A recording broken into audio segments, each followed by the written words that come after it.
Hepatitis کے مرض کے لیے بہترین علاج ہے۔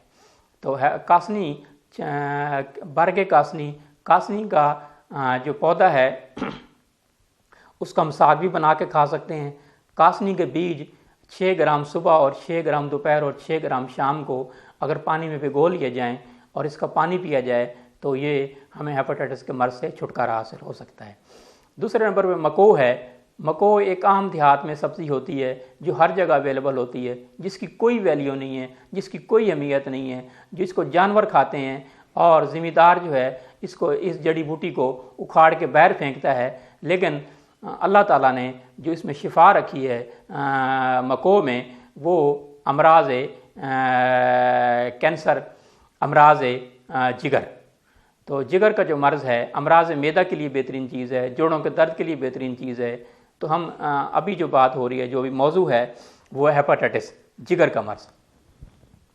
تو اگر مکو کی سبزی بنا کے کھائیں، مکو کے پتوں کی سبزی بنا کے کھائیں تو یہ بھی ہمارے لیے بہت بہتر ہے بلیک جانڈس کے لیے۔ ہمارا بلیک جانڈس سے ٹھیک ہو سکتا ہے، ہم پھر سے صحت مند ہو سکتے ہیں۔ مکو کے پتے بنا کر، جوشاندہ بنا کر استعمال کیا جائے تو اس سے بھی ہم چھٹکارا حاصل کر سکتے ہیں۔ اس کے علاوہ کنڈے والی دہی ہے۔ دہی اگر کنڈے والی لیں تو اس کا پانی جو ہوتا ہے، کنڈے والی دہی کا پانی استعمال کیا جائے صبح خالی پیٹ، تو یہ بھی ہمیں جگر کے مرض سے چھٹکارا حاصل ہو سکتا ہے۔ مہندی کا جیسے میں نے پہلے بتایا، مہندی کا اگر آپ کو علم ہو تو آپ جو ہے، میں اکثر کہتا ہوں کہ مہندی کا اگر آپ کو علم ہو تو آپ کا کوئی گملہ بھی ہے تو اس میں مہندی آپ کاشت کریں۔ مہندی کے بے شمار سینکڑوں فوائد ہیں، اور جگر کے حوالے سے تو بہترین علاج ہے۔ تو ہم جو اپنا شربت بناتے ہیں وہ بھی تمام مہندی میں بناتے ہیں اور مہندی سے علاج کرتے ہیں۔ مہندی جگر کے مریض کو چاہیے، ہیپاٹائٹس کے مریض کو چاہیے کہ مہندی جو ہے وہ اس کو کھرل کروا لے، اصل مہندی، بازار کی ملی ہوئی مہندی نہ، مہندی کے برگے مہندی لے کر اس کا صفوف بنا لیں، ہاتھ میں لگائیں، پاؤں میں لگائیں، سر میں لگائیں مہندی، اور مہندی جو ہے اس کے پتے لے کر اس کو دودھ میں بائل کریں یا پانی میں بائل کریں، یا رات کو مٹی کے برتن میں رکھیں 20 گرام مہندی، تو صبح اس کا بوائل کر کے اس کو چھان کر اس میں چاہیں تو آپ شکر ملا لیں، چاہے تو آپ دودھ ملا لیں، تو اگر آپ ایسے پینا چاہیں تو آپ ایسے ہی پی سکتے ہیں۔ تو مہندی آپ کے جانڈس کو ختم کر سکتی ہے۔ لسی موجود ہے، مولی بہترین علاج ہے۔ مولی جو ہے آپ کے بلیک جانڈس کے لیے، مولی کے پتے لے کر تقریباً 20 گرام مولی کے پتے ہوں اور رات کو پانی میں ڈال کے رکھ دیں، صبح ان کو جوش دیں، مولی کو جوش دیں، اور اس کے پتے جو ہے جب پھٹ جائیں، پانی پھٹ جائے تو پھر آپ اس کو چھان کر پئیں۔ اس کے علاوہ مولی کے پتوں کا جوس بھی نکال سکتے ہیں، تو وہ بھی تقریباً 1 گلاس ہونا چاہیے مولی کے پتوں کا جوس۔ تو مولی کے پتوں کا جوس آگ پر رکھیں اور جب پھٹنے لگے تو پھر آپ اس کو اتار لیں اور اس کو پئیں۔ میرے خیال میں نے بہت سارے ایسے پیشنٹ کو بتایا ہے، خیال سے مراد یہ ہے کہ میں بہت سارے ایسے پیشنٹ کو دی ہے، سینکڑوں پیشنٹ کو دی ہے، جو مولی کے پتے کے پانی سے لوگ ہیپاٹائٹس کے مریض پھر سے نئی زندگی بسر کر رہے ہیں، اور اس موذی مرض سے، اس خطرناک مرض سے، اس خاموش قاتل سے چھٹکارا حاصل کر کے صحت مند ہو گئے ہیں۔ تو مولی کا پتوں کا پانی آپ صرف 15 دن استعمال کریں۔ اس کے علاوہ آپ چاہیں تو مولی کا جوس صبح خالی پیٹ پئیں، 1 گلاس روزانہ پئیں اور 21 دن تک پئیں، تو اس سے بھی آپ چھٹکارا حاصل کر سکتے ہیں۔ سبز دھنیا، سبز پودینہ، کالی مرچ ملا کے، دہی ملا کے چٹنی بنا لیں، اس کے ساتھ روٹی کھائیں، یہ بھی آپ کے لیے بہت بہتر ہے۔ تو یہ کدو کا جوس استعمال کریں، یہ احتیاطی تدابیر میں ہے۔ شلجم کا سالن بنا کے استعمال کریں، بادی چیزوں کا استعمال چھوڑ دیں، کھٹی چیزوں کا استعمال چھوڑ دیں، پروٹین والی تمام چیزیں چھوڑ دیں، فائبر والی چیزیں استعمال کریں۔ فائبر مین ریشہ دار سبزیاں، جو گرین سبزیاں ہیں، جو گرین پتے والی سبزیاں ہیں، وہ تمام ریشہ دار ہیں۔ دالیں جو ہیں، جو چھلکے والی دالیں ہیں، وہ آپ استعمال کریں، وہ آپ کے لیے بہت بہتر ہے۔ ہیپاٹائٹس کا مریض جو ہے وہ تربوز کا ملک شیک بنا کے لازمی استعمال کرے۔ اور اس کے علاوہ کریلے کا جوس ہے، اگر کریلے کا جوس آپ استعمال کریں، سبز کریلے کا جوس، پکا ہوا کریلا نہیں کھانا، سبز کریلے کا جوس استعمال کریں تو اس میں بھی ہیپاٹائٹس کے لیے شفا ہے۔ اگر 21 دن آپ استعمال کریں، آپ استعمال کر کے پھر سے آپ اپنے ٹیسٹ کروائیں تو آپ انشاءاللہ اپنے آپ کو PCR آپ کا نارمل ہوگا، ALT نارمل ہوگا، اور آپ کا جگر پھر سے صحیح طرح کام کرے گا، خون بنائے گا، اور جگر نظام ہضم بھی آپ کا درست ہوگا۔ آپ جو علامات محسوس کر رہے تھے وہ انشاءاللہ نہیں کریں گے اور آپ پھر سے صحت مند ہو سکتے ہیں۔ آج کل مارکیٹ میں ویکسینیشن کا دور چلا ہوا ہے کہ ویکسینیشن جو ہے، ویکسینیشن کے کمپلیکیشن بہت زیادہ ہیں۔ ویکسینیشن میں نے بہت سارے ایسے لوگوں کو دیکھا جنہوں نے ویکسینیشن کرائی، ہیپاٹائٹس پھر سے ری ایکٹیو ہو گیا۔ تو ویکسینیشن لوگ کہتے ہیں جی اپنا نان ڈیٹیکٹیو، کہ آپ کا مرض جو ہے وہ شناخت نہیں ہو رہا، مگر شناخت نہیں ہو رہا، وہ سویا تو پڑا ہے، نیگیٹو تو نہیں ہوا۔ تو یہ ہے کہ آپ اپنا نیچرل چیزوں کی طرف آئیں۔ آج کل جو ٹیبلٹ نکلی ہوئی ہیں جو بہت مہنگی ٹیبلٹ ہیں، اس سے بھی نقصان ہے۔ میرے پاس جتنے بھی پیشنٹ آئے وہ ویکسینیشن کے پیشنٹ آئے، اور ویکسینیشن جو ہے ایک صحت مند آدمی اس کو برداشت کر سکتا ہے، کمزور آدمی اس کو برداشت نہیں کر سکتا، کیونکہ ہلکا ہلکا بخار ہونا، تھکاوٹ رہنا، سستی رہنا۔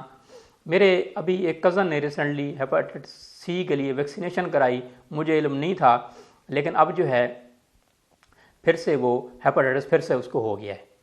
تو آپ کوشش کریں کہ ویکسینیشن کے خطرناک ان چیزوں سے بچیں اور قدرتی نباتات کی طرف آئیں، قدرتی نباتات سے علاج کروائیں، اور آپ یہ استعمال کر کے دیکھیں۔ اگر آپ کو رزلٹ نہ ملے تو پھر آپ مجھ سے رابطہ بھی کر سکتے ہیں، میرے نمبرز بھی سامنے آ رہے ہوں گے، تو ہم اس حوالے سے لوگوں کی، دکھی بہن بھائیوں کی، دکھی انسانیت کے لیے فری جو ہے نا کوشش کرتے ہیں، میسج دیں۔ ایک ہمارا رسالہ بھی آ رہا ہے، اس میں بھی ہمارا جو ہے نا وہ سارا دیا ہوتا ہے۔ تو آگے بڑھتے ہیں اس حوالے سے۔ گنے کا جوس بھی چاہیں تو استعمال کر سکتے ہیں، مگر گنے کا جوس جو ہے یہ آپ دیکھیں، ذہن میں رکھیے، میں اکثر کہتا ہوں کہ گنے کا جوس آپ نہ پئیں۔ بعض حکمہ، بعض طبیب اتباع اس کو اپنا اتفاق کرتے ہیں، لیکن میں اس بات پہ اتفاق نہیں کرتا ہوں، کیونکہ جو مشین ہے وہ بہر گندی مشین ہے، گندی مشین ہے، اور وہ طرح طرح کی مکھیاں موجود ہوتی ہیں۔ تو آپ جب گنے کا جوس پئیں گے تو پھر اس میں یہ ہے کہ آپ ساتھ امراض جنم لیں گے، آپ ٹھیک نہیں ہوں گے۔ تو اگر گنا چوسیں تو وہ بہتر ہے، گنڈھیری اگر چوسیں تو وہ بہتر ہے، مگر ریڑھی کی نہ ہو۔ لیمن جوس آپ کے لیے بہت بہتر ہے، لیمو پانی بہت بہتر ہے۔ شہد کا اللہ تعالیٰ نے قرآن مجید میں فرمایا ہے، تو شہد جو ہے وہ آپ تازہ پانی میں، ٹھنڈے پانی میں استعمال کر کے لے سکتے ہیں، یہ بھی آپ کے لیے بہت بہتر ہے ہیپاٹائٹس کے مرض کے لیے۔ آلو بخارا کا استعمال کریں، یہ آپ کے لیے بہت بہتر ہے۔ سبز دھنیا کا پانی استعمال کریں، سبز دھنیا کی چٹنی جیسے میں نے بتایا، یہ آپ کے لیے بہت بہتر ہے۔ اس کے علاوہ پرہیز تو میں نے بتایا، کولا مشروبات، تمام بیکری مصنوعات یہ آپ نے استعمال نہیں کرنی، مٹھائیوں کا استعمال نہیں کرنا، چینی کا استعمال نہیں کرنا، اور آپ نے گریپ فروٹ جوس کا میں نے بتایا، انار کا جوس ہر بندہ افورڈ نہیں کر سکتا، لیکن اگر آپ افورڈ کر سکتے ہیں تو انار کا جوس استعمال کریں۔ اس کے علاوہ ایک اور بہت سستا علاج ہے، جو ایسے میرے بہن بھائی جو علاج نہیں کر سکتے، وہ آپ کے پاس پھٹکڑی موجود ہے۔ پھٹکڑی ہر پنسار سے، ہر دکان سے مل جاتی ہے۔ پھٹکڑی اگر لیں تو پھٹکڑی جو ہے اس کو بریاں کر لیں توے پہ، جب وہ بالکل پانی خشک ہو جائے تو پھلا بن جائے تو آپ اس کو کھرل کر لیں۔ 1 گرام روزانہ صبح اور 1 گرام شام کو دہی میں ڈال کے لیں، انشاءاللہ آپ کو ہیپاٹائٹس جیسا مرض جو ہے نہیں ہوگا۔ آپ اس کو 21 دن لیں، صبح دہی میں ڈال کے اور شام کو انار کے جوس میں ڈال کے۔